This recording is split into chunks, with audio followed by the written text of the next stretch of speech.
Okay, Ian, let's take a look at your swing side by side with Miguel Cabrera. So the first thing that you notice, you're both very athletic. I like your hand position, and his hand position obviously is perfect. You want to duplicate this swing if you can. But you'll notice, if I'll take a look at your hand position, Ian, we'll do a quick circle around your hands here. Actually, that didn't really work. Let me take that and get rid of it.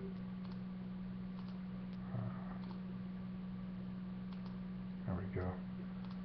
Try that one more time. So your hands are here. There we go. And Miggy's hands are here. So you'll probably notice that's closer to his head, actually. So it's more on the shoulder. Your hands are behind your shoulder. I like to see your hands pretty much even with your shoulder right now. And then that next part, if you do that, your back elbow looks really good. Right here is your back elbow. And Miggy's back elbow is here. Okay, also similar angle. But that front arm in particular, because of where his hands are, okay, you know, he's got his hands a little higher up, actually about the same height, but because they're closer, that elbow is kind of a little stronger, right? It's less chance to bar on you.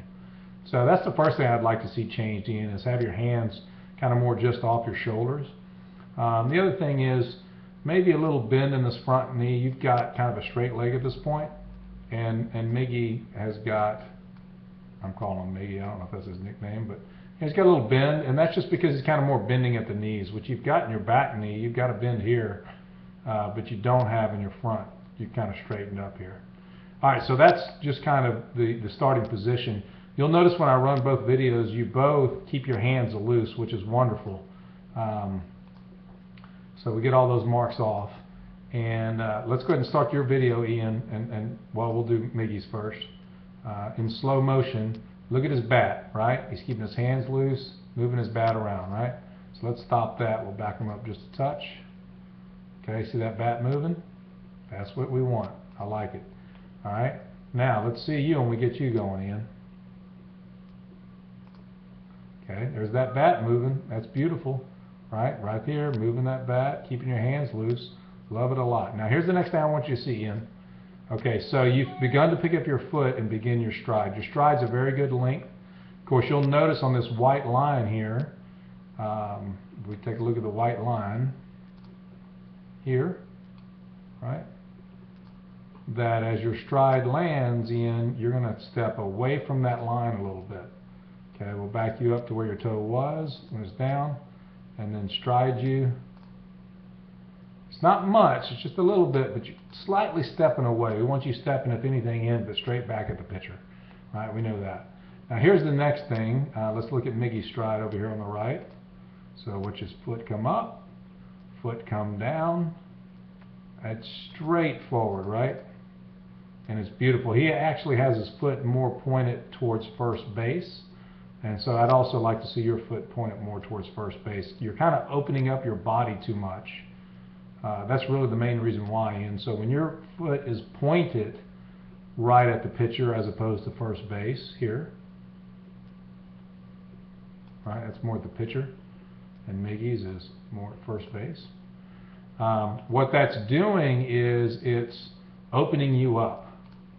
So your hip here is more open than his hip is, right? Let's get those away. Now, the next thing is something I want you to see, and this is really a big power thing, Ian. So you'll notice, let's back up here on Miggy and stop it here, okay? Now we're going to have him go to his stride, and I want you to watch his hands. His foot lands right there. Whoops, let me back up. Thought I had it. Come on, come on, come on. Here we go. All right, we'll go slower and pause him right there. His foot's landed at that point. And you notice his hands are still up. Now let's come back to your video, Ian, and back you up a little bit. You go into your stride, which is a real good distance.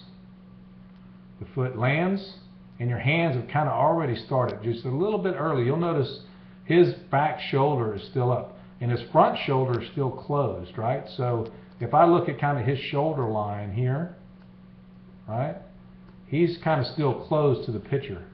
But if I look at your shoulder line, you know, you're kind of barring that arm a little bit. We don't want that at all. We lose a lot of power with that.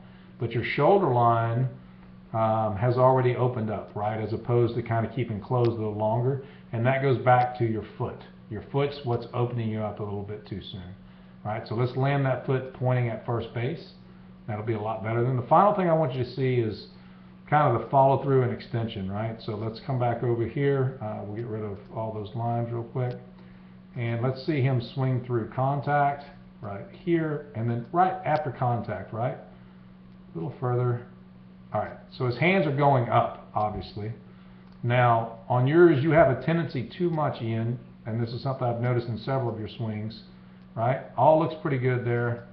But see how your hand just went down there and they kind of swung around your body. So let's do that again. And all right, see how that bat is pointing towards the ground right there? That's a key difference I really want you to see, is that your bat, you know, has pointed towards the ground, which is either going to give you a ground ball or a pop-up. It's not going to give you a good line drive. Whereas Miguel Cabrera's bat, I'm going to have to move it just a touch to find it. He's swinging so fast I can't. There it is. Here we go. Let's get his bat after impact. When his hands are in front of his body. Right there. Okay. His bat's swinging up, right? That's actually his bat line. You can't see it because it swung so fast. But that's the next thing I really want you to work on, Ian, is getting that bat up nice and high. Right? So, of course, that's why he has to finish the way that he finishes. And then, of course, you know, this front leg here, I'd like to have that a little bit straighter at impact. You know, if we take Miguel Cabrera back to impact, right here, there, right? He's at impact, and you know, we've got a really straight leg, and of course that foot's pointed towards first base. So that's kind of what I want to see there. You're just opening up too much in, and between opening up too much and then barring that arm a little bit sometimes. Let's look at this. Opening up a little too much, barring that arm. So you got a straight. I want you to see your left arm here, how it's almost straight. It's got a little bend. Let's see how much bend it has in it. Okay, it's got that much bend in it. Now let's get rid of it. And let's have you start your swing. Oop. Wrong button. And we start the swing. All right, that arm is, once again, is barred. In other words, your left arm is real straight at impact. And we don't have any power, right? If you go to Miguel Cabrera at impact, right here, right, he's still got more bend in his arm than you do. And that's where a lot of that power comes from, is being able to use your